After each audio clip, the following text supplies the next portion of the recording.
On peut maintenant parler un peu du pendule simple.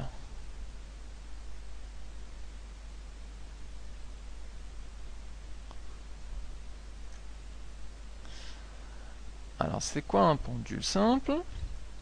Le pendule simple est constitué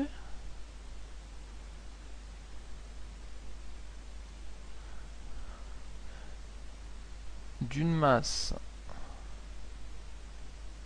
petit m suspendue à un fil.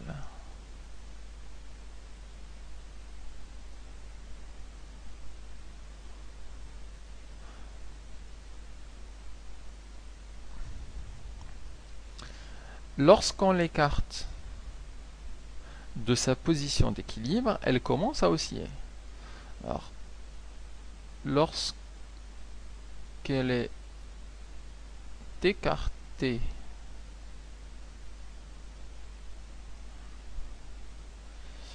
de sa position d'équilibre,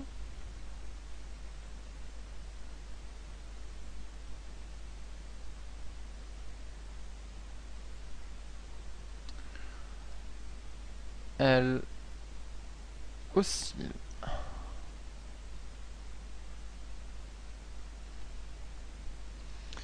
Donc, l'exemple, ou plutôt le schéma,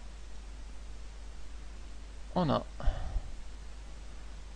la masse M ici, suspendue au fil.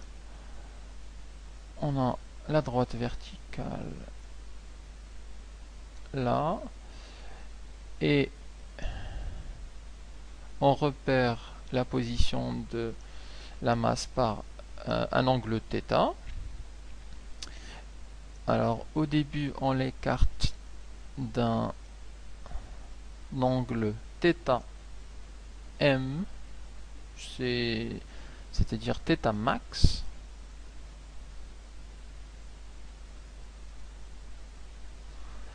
Ensuite on le lâche. Alors qu'est-ce qui se passe? Eh bien cette masse, elle effectue un mouvement oscillatoire autour de la position d'équilibre. Donc elle va aller jusqu'à moins θm. Si ça c'est θm, donc la position à l'extrême va être moins θm. Ici ça va être moins θm. Alors je n'ai pas dit que c'était les frottements sont considérés négligeables.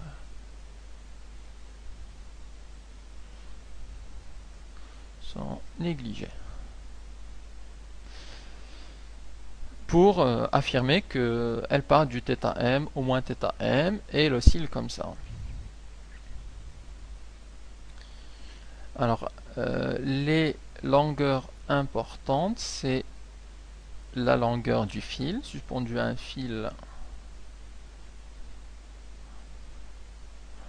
de longueur petit l, et on a le mouvement oscillatoire. Alors, pour le simple, il faut distinguer deux régimes. On parle de phénomène d'isochronisme des petites oscillations. Donc à connaître, c'est le phénomène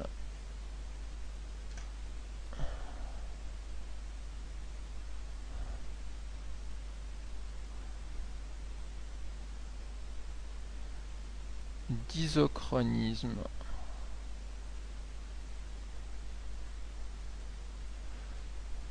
des petites oscillations.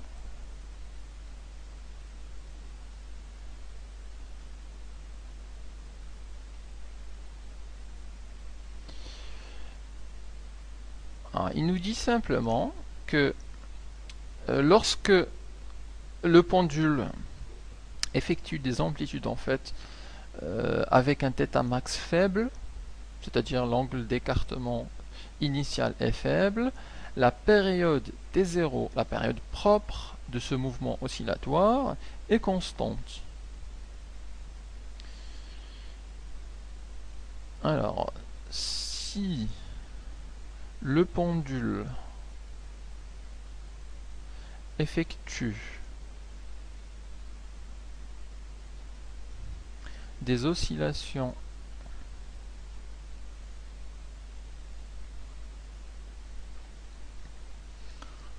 d'amplitude faible, alors l'amplitude dont on parle, c'est l'angle θ. D'amplitude faible, et là, on peut donner un ordre de grandeur en disant que le θ max est inférieur à 15 degrés. Donc l'angle maximal d'écartement il serait de 15 degrés. Alors, s'il effectue des oscillations d'amplitude faible, alors la période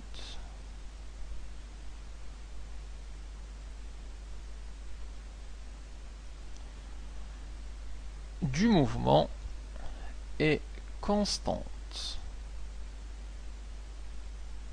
Du mouvement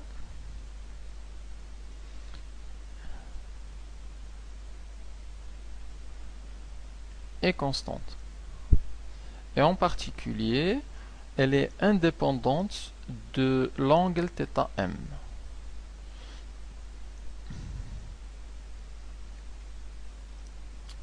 Indépendante de θm. En gros, si on écarte de 5 degrés et qu'on lâche, on aura un T0, admettons, de 1 seconde. Si on écarte de 10 degrés, puis on lâche, on aurait la même période, 1 seconde. Si on écarte de 12 degrés et qu'on lâche, on aura exactement la même période de 1 seconde. Donc en fait, la période de mouvement, lorsque le θm est faible, est indépendante du θm. Et c'est ce qu'on appelle l'isochronisme des petites oscillations.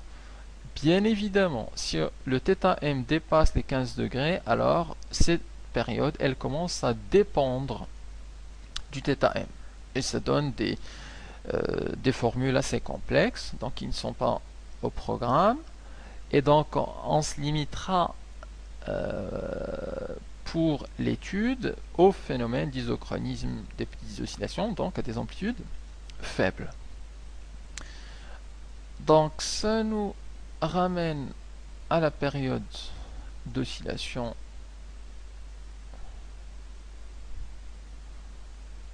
la période propre de cet oscillateur qui a pour forme alors T0 égale à 2π racine de L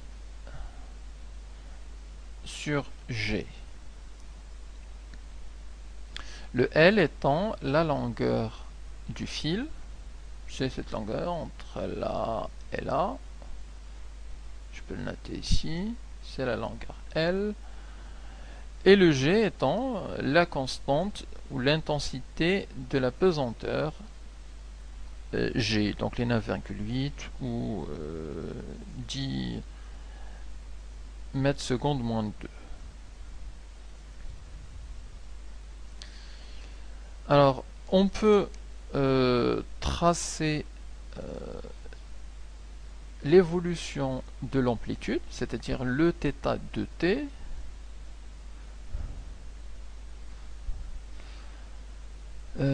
en donnant, je vais donner d'abord son expression. Le θ de t, c'est égal à θm, qui est la valeur maximale de l'angle, fois cosinus de 2π sur t0 fois t plus phi. Et pareil, ça c'est ce qu'on appelle l'amplitude du mouvement. Le T0 c'est la période propre.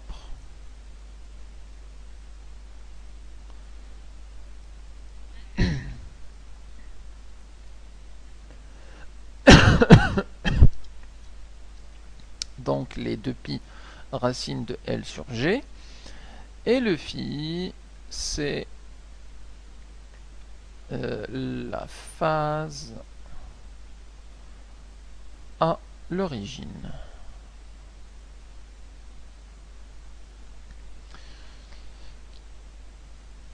On peut tracer l'évolution du θ de t dans le cas étudié, c'est-à-dire de frottement nul, qui va nous donner aussi une fonction sinusoïdale qui part de θm,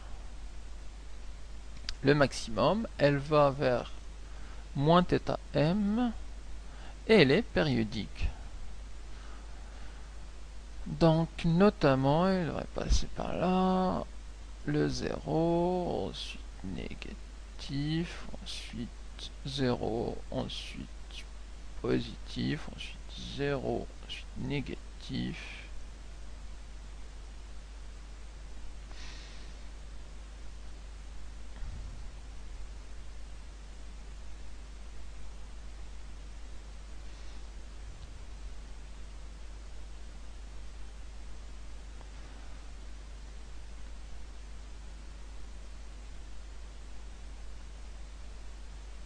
Et donc, on a l'évolution de façon sinusoïdale du θ de t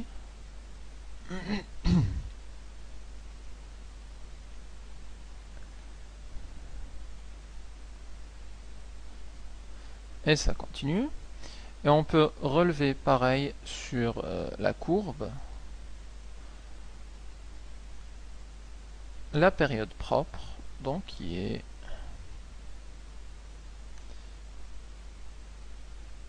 calculée entre 2 maxima ou alors entre 2 passages par 0. Admettons que je prenne là le passage de positif à négatif, donc je dois prendre le second passage de positif à négatif, donc celui-là.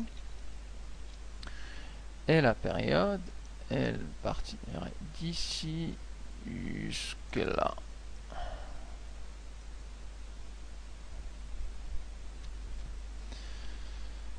Le θm est un angle, donc ça peut être, dans un exemple, ça peut être 12 degrés, donc qui va aller jusqu'à moins 12 degrés, ou alors l'écrire en radians, ce qui est ce qu'on rencontre plus souvent. Alors on aurait pi sur 6, c'est 30 degrés. Pi sur 12, c'est 15 degrés. Donc on aurait par exemple pi sur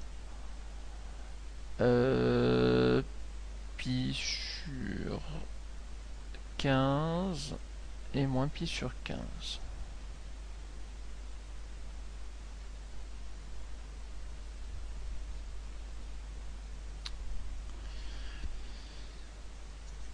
Alors maintenant qu'on a vu l'évolution des oscillations pour le pendule simple et pour le pendule élastique, on peut parler du cas où on a des frottements. Justement, ça va nous donner le phénomène d'amortissement. Phénomène